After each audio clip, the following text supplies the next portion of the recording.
Finding workable solutions for property tax relief. That is the focus for Nebraska Farm Bureau. Lance Atwater, you're a young producer, farm with your family. You got a couple of young kids in the Blue Hill area.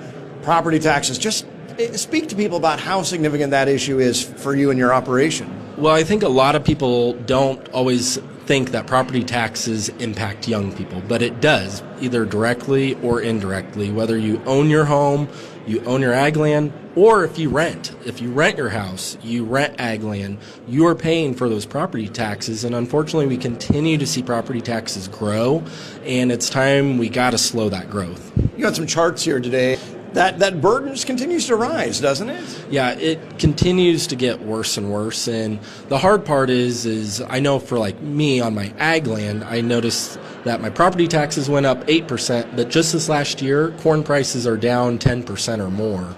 And so in the times we're in right now, you have to pay those taxes. That's not something that you get to decide whether or not you're going to pay that. No matter what, that's a line item on your budget, and you have to be able to meet that. So let's talk about Nebraska Farm Bureau, your specific ask.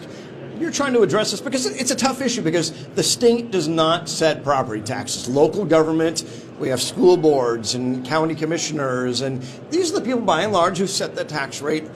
You're looking to see, is there a way we can kind of control things on that end? Is that right? Find a way to at least slow that growth, and then mainly slow the growth, but then start addressing the root cause of the issues, which is both a spending and funding problem. So would Farm Bureau support some sort of cap on what the growth of that local spending then?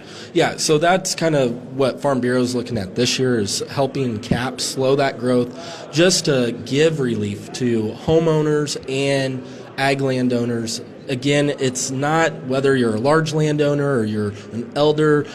Property taxes impact everyone, and the biggest concern I have is if we don't start addressing this now, what's that going to look like for my young kids when they eventually get to my age and they're wanting to buy their first home or they're wanting to buy their first farm?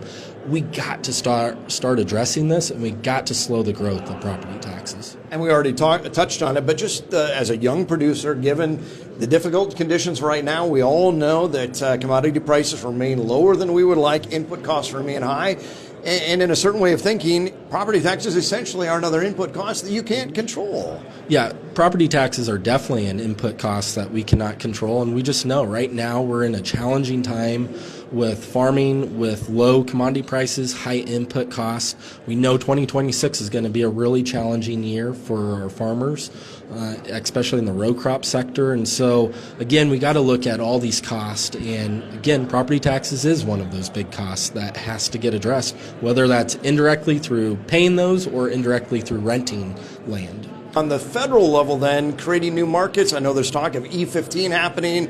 Would you welcome something like that at this point? Yes, we need more markets for these commodities. Again, I think the big thing that farmers here in America, here in Nebraska, can applaud themselves on is that we can grow a crop. We can grow a crop sustainably. The flip side of that is we have to be able to find markets both domestically and internationally. And I'm a believer, if we can grow our domestic markets with E15, more biofuel policy, that will be a win for farmers. That is Lance Atwater. He farms near Blue Hill, Nebraska with his wife and a couple of young kids. Member of the Nebraska Farm Bureau Board of Directors talking about their solutions for property tax issue. I'm Steve White on the Rural Radio Network.